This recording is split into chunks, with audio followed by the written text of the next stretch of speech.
Hello friends, welcome back to Reena's kitchen. આજે આપણે બનાવીશું ગુજરાતીઓના ફેવરિટ, બધાના ફેવરિટ મુઠિયા ઢોકળાની રેસીપી.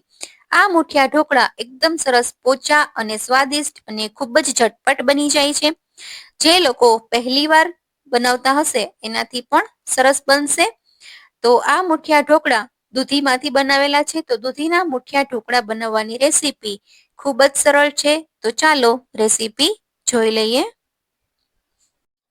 મુઠિયા ઢોકળા બનાવવા માટે 2 વાટકી બાજરાનો લોટ, 1 વાટકી ઘઉંનો જાડો લોટ અને 2 થી 3 ચમચી બેસન ઉમેરવાનો છે. તમારી પાસે ઘઉંનો જાડો લોટ ના હોય તો અડધી વાટકી રવો ઉમેરી શકો છો. ત્યારબાદ એક નાની સાઈઝની ખમણેલી દૂધી લેવાની છે. તમે અહીંયા પાલક પણ ઉમેરી શકો છો.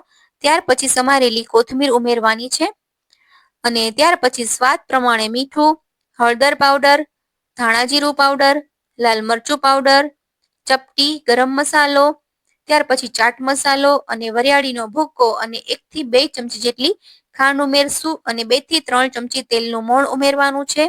અડધી ચમચી જેટલો બેકિંગ સોડા અને તેની ઉપર અડધું લીંબુ ઉમેરવાનું છે, લીંબુનો રસ, જેથી સોડા એકદમ સરસ એક્ટિવેટ થઈ જાય અને બધી જ વસ્તુને એક સાથે એકદમ સરસ રીતે મિક્સ કરી લેવાનું છે.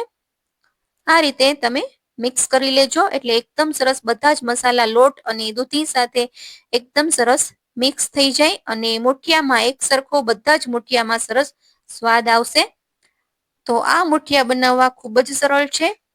ત્યાર પછી આપણે 1 થી 2 ચમચી જેટલું દહીં એડ કરવાનું છે. દહીંથી મુઠિયા એકદમ સોફ્ટ બને છે અને મુઠિયાનો સ્વાદ ખૂબ સરસ આવે છે. તો હવે આપણે મુઠિયા બનાવવા માટે થોડા પાણીની જરૂર પડશે. જો તમે આ સમયે અહીંયા પાલકની ભાજી, મેથીની ભાજી કે દૂધીનું પ્રમાણ થોડું વધારે લ્યો તો પાણી ઉમેરવાની જરૂર પડતી નથી. લોટ સાથે શાકભાજીનું પાણી છૂટવાથી એકદમ સરસ બધું મિક્સ થઈ જતું હોય છે. તો અહીંયા જરૂર પ્રમાણે 2 થી 3 ચમચી જેટલું પાણી ઉમેરી અને મુઠિયા માટેનો લોટ ભેગો કરી લેવાનો છે અને હાથમાં તેલ ગ્રીસ કરી લેવાનું છે અને આ રીતે મુઠિયાને રાઉન્ડ શેપમાં કરી લેવાના છે. આ રીતનો રાઉન્ડ શેપ આપી દેવાનો છે અને રોલ તૈયાર કરી લેવાનો છે. તો આ રીતે મુઠિયાનો લોક બનાવી અને તૈયાર કરશું અને હવે આપણે સ્ટીમરમાં નીચે પાણી મૂકી દેવાનું છે અને બધા જ મુઠિયા છે એને બાફવા માટે મૂકી દેવાના છે અને ઉપરથી ઢાંકણ ઢાંકી અને કંઈક વજન મૂકી દેવાનો છે જેથી વરાળ અંદર જાય નહીં.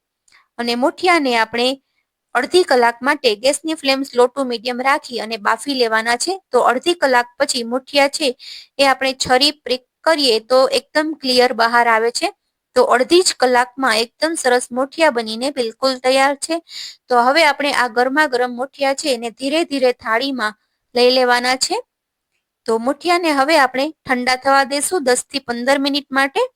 તો મુઠિયા એકદમ સરસ ઠંડા થઈ જાય ત્યાર પછી છરીથી આપણે એક સરખા ગોળ કાપા કરી લેવાના છે. જો મુઠિયા ગરમ હશે તો એક સરખા મુઠિયાના કટ્સ નહીં થાય એટલે એને આપણે થોડા ઠંડા કરી લેશું. તો આ રીતે બધા જ મુઠિયા તૈયાર થઈ ગયા છે. તો ફક્ત અડધી પોણી કલાકમાં જ આ મુઠિયા બનીને બિલકુલ તૈયાર છે. તો બધા જ મુઠિયા સમારી લીધા છે. તો હવે આપણે મુઠિયાને એકદમ સરસ સ્વાદ આપવા માટે મુઠિયાનો વઘાર કરશું. તો વઘાર કરવા માટે 4 થી 5 ચમચી જેટલું તેલ ગરમ કરવા મૂકશું. ત્યાર પછી રાઈ, જીરું, તલ અને સૂકું લાલ મરચું ઉમેરવાનું છે અને થોડા મીઠા લીમડાના પાન અને 2 સમારેલા ઝીણા મરચા ઉમેરવાના છે અને તેલમાં એકદમ સરસ રીતે વઘારને મિક્સ કરશું અને ત્યાર પછી હવે આપણે જે બાફેલા મુઠિયા છે એને આપણે વઘારી લેશું અને હળવે હાથે આપણે મિક્સ કરશું. બહુ ઉતાવળ ના કરવી, એકદમ હળવે હાથે મુઠિયાને આપણે ચલાવી લેવાના છે અને બધા જ મુઠિયામાં એકદમ સરસ તેલ કોટ થઈ જાય એ રીતે મુઠિયા છે એ વઘારી લેવાના છે. તો વઘારેલા મુઠિયાનો સ્વાદ એકદમ સરસ આવે છે અને વઘારનો સ્વાદ મુઠિયામાં ખૂબ જ સરસ બેસી જાય છે.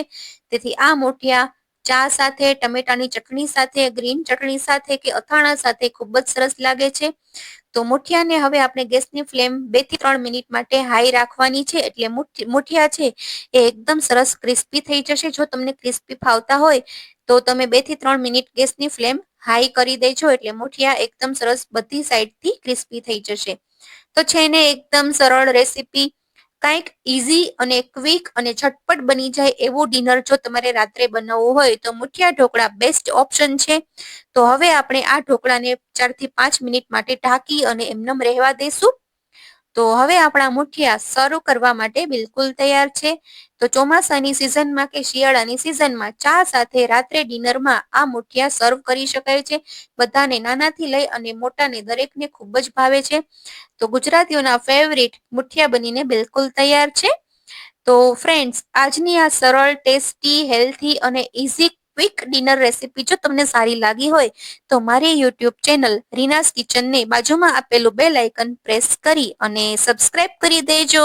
જો ફેસબુકમાં જોતા હોય તો ફેસબુક પેજને ફોલો કરી દેજો. અને હા, નાના બાળકોને તો ટમેટા કેચઅપ સાથે આ મુઠિયા સર્વ કરી શકાય છે. તો ફ્રેન્ડ્સ, ફરી મળીશ એક નવી રેસીપી સાથે.